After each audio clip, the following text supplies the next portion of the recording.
Hello, everybody. It's hard to believe that we are at the end of the semester, but indeed we are here, and I appreciate you hanging in there with me. I want to talk to you first today about the final exam review sheet, and it would be a good idea for you to follow along with me by going to Content and then to Final Exam Materials and then clicking on 1010 Final Exam Review Sheet. So here are some general instructions for our final. The final exam will only be open and visible to you from 8 o'clock a.m. until 11:59 p.m. on Monday, December 7th. It will not open before that, and it will not open after that. It will not be accessible or visible before or after those times. To access it, you'll go to Assignments, and then you'll look for Final Exam. And there you will see either attachments that you'll need to open or actually within the instructions, the actual document.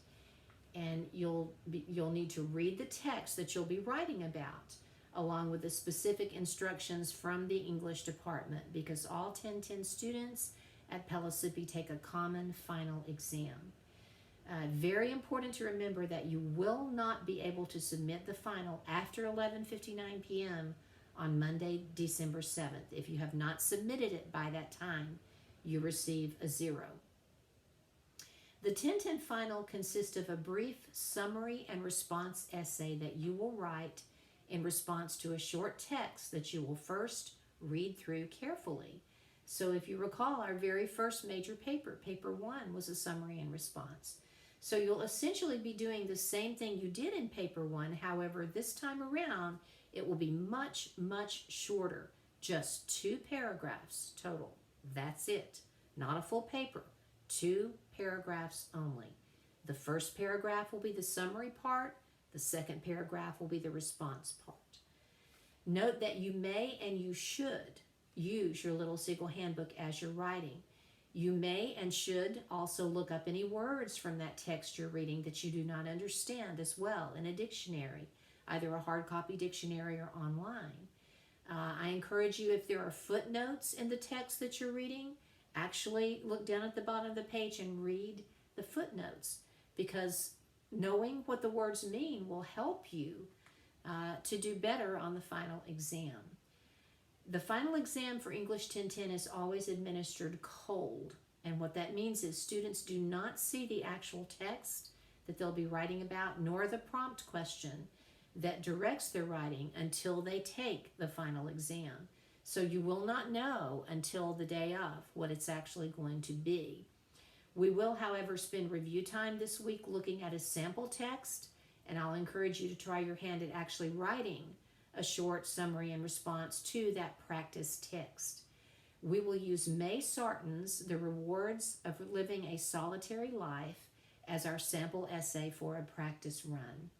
So refer to the text and the instructions on that piece by going to Content, to Final Exam Materials, and to the Final Exam Practice Run. And I'll do a separate video to guide you through that practice run. Here are the specifics for our final exam. Double space your paper. That is standard for college writing. Type in Times New Roman 12-point font. Very important. Use a standard heading in MLA formatting at the top of your paper up in the left-hand corner as follows. Double spaced, your name, my name, English 1010, and then the date. And look at how it appears. 7 December 2020, not December 7th, not 12/7/20, 7 December 2020, and there's no comma in it. If you do continue your essay onto a second page, place your last name and page number in the upper right-hand corner. No comma in between. You want to include a brief title centered in the middle of your page, just after your formal heading. Your title doesn't have to be fancy in this case. So, for example, it might just state the purpose of your paper, a summary in response to, quote, the rewards of living a solitary life, unquote. You place that title in quotation marks, always, even when it's part of your title. So whatever the title of the piece is that you wind up writing about for the actual final exam, that's a way that you could do your title. Remember that the titles of short works are always placed in quotation marks every single time you use them, not in italics. So anytime you use the title of the piece you're writing about, even if it's part of your own title, put it in quotation marks. And the rule here, it is so easy to remember if you just get in your head. Use quotation marks for titles of short works, like a short story, like a poem, like an article. Use italics for titles of longer works, like a book. Your essay will only be 2 paragraphs long, okay? Not a full-blown essay. Nope, just 2 paragraphs. So you do not need a traditional hook like you normally would. You don't need a traditional introduction. Rather, you're going to begin your little essay with a very short introductory sentence or 2 that will introduce your reader to the author, give us the author's full name there, to the title of the piece you're writing about in quotation marks again, to the main idea of that piece, and then your thesis. So here's an example of how you could begin your first paragraph, which is that summary portion. In The Rewards of Living a Solitary Life by May Sarton, the author expresses her belief that being alone is not necessarily a negative experience. In fact, it can be quite fulfilling. A brief summary and response to this piece reveals the author's supporting points and her effective ability to successfully communicate her ideas. So now you're going to continue on with that first paragraph, which is a summary. You're not going to stop there like you normally would with your thesis, but you're continuing on, focusing on the summarizing. So offer a summary of her main idea. And so in this case, I've said, being alone is not necessarily a negative experience, right? That's her main idea. And then give us 2 or 3 of the author's best points or examples. So remember, a summary is a condensed, shortened, non-personal account of the main idea and the main features of a text. You will not summarize or even mention minor details. You should only state the author's main idea, his or her thesis or main message, and then just 2 or 3, tops, no more than that, of his or her main points. And in this portion of the essay, you will not express any personal view or opinion about the writer's ideas at all. That happens in the next paragraph. So other than maybe to use a word like effective or successful, as I showed you in my example, your job in this very first paragraph is just to summarize, to tell your reader what this piece is about. You have to quote at least once from the text in the summary portion and cite the quote correctly in MLA formatting. You can quote more than once if you wish, but the majority of the words in the essay should be your words. Be sure to cite right after your quote with the author's last name and the page number in parentheses. So for example, if the author's last name is Smith and you're using a quote from page 2, I've given you an example of how that should look. So parenthesis, Smith, 2, in parenthesis, period. There's no P for page, there's no word page, there's no comma between Smith and 2. There's no punctuation at the end of the quote in MLA, ever, right? The punctuation, the period, comes after your last parenthesis mark. Now note that the page numbers will likely appear on the text you're given on the actual final, but if they do not, just simply count page 1, page 2. Remember to not drop your quotes. Major points will be deducted for that. So make sure there is some wording of your own in that sentence with the quote that incorporates it. And the way you know for sure you've dropped a quote is if it appears all by itself as a sentence in your paper. You will need a works cited page, and you may be asked to include a second source in your short 2-paragraph summary and response. So in addition to the actual text, you may, for example, be given the definition of a word to use as a source. Both of those sources will be provided to you on the real final, and the information you'll need to create your works cited entries for both of them will be given to you as well. As you're writing your summary paragraph, remember to include what we call author tags. If you remember back from paper 1, we talked about that. So in other words, use the author's last name, and here's an example of that. One of the author's main points is that being alone allows one to see his or her own true emotions and reactions. Sarton states that, quote, solitude is the salt of personhood. It brings out the authentic flavor of every experience. And then Sarton 1 in parentheses there.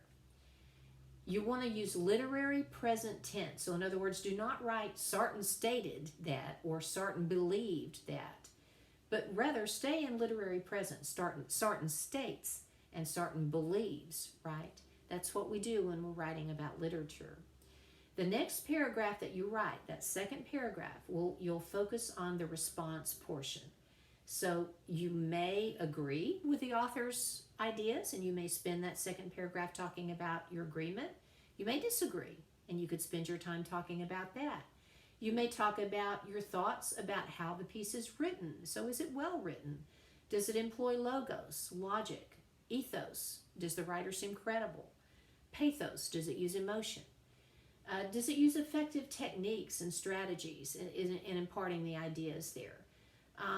You may include your own personal reflection to the essay in that second paragraph. And in that case, you could use first person I if responding on a personal level, but only in that one section of your little paper may you use first person I, unless of course it's part of a quote you're using. The rest of your language should be written in a formal way because this is formal academic writing.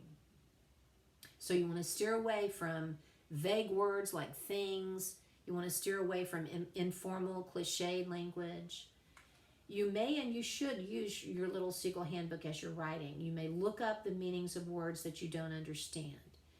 Your summary and response will be graded according to the English 1010 scoring rubric for the final exam, which is found at the end of this document. This is how we grade it. So that's just sort of a basic overview of what this final is going to be like.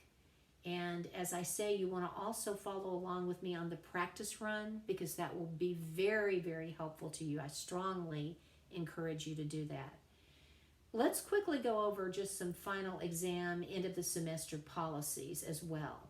So final grades for your classes can be found by going to My Pellissippi and looking under final grades. And while we as your professors are responsible for submitting your final grades into the system, we are not responsible for allowing you to see them in My Pellissippi. But rather that job goes to the higher powers of the great IT world at Pellissippi State. But generally grades become visible to you a day or 2 days, maybe at most, after we have uploaded them into the system. So if you were to email a professor and ask him or her when exactly they'll be visible to you, we cannot answer that question because that isn't our job. That isn't what we do. So we don't know. Please do not email me asking me for your final grade on the final exam or for your final grade in the class because we are inundated at this point. We are so inundated.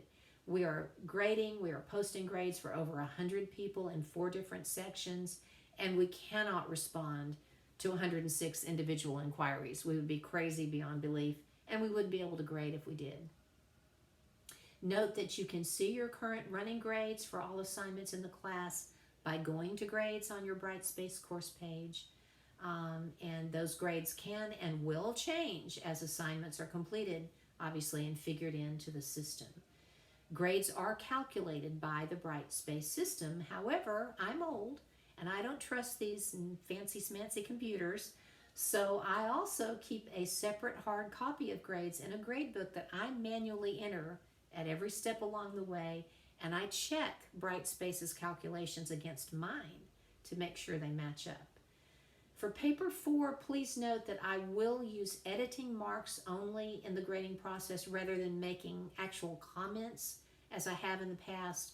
The reason being that we have to, again, get through the grading of 106 papers before we ever even get to the finals. So the final papers and then the final exams.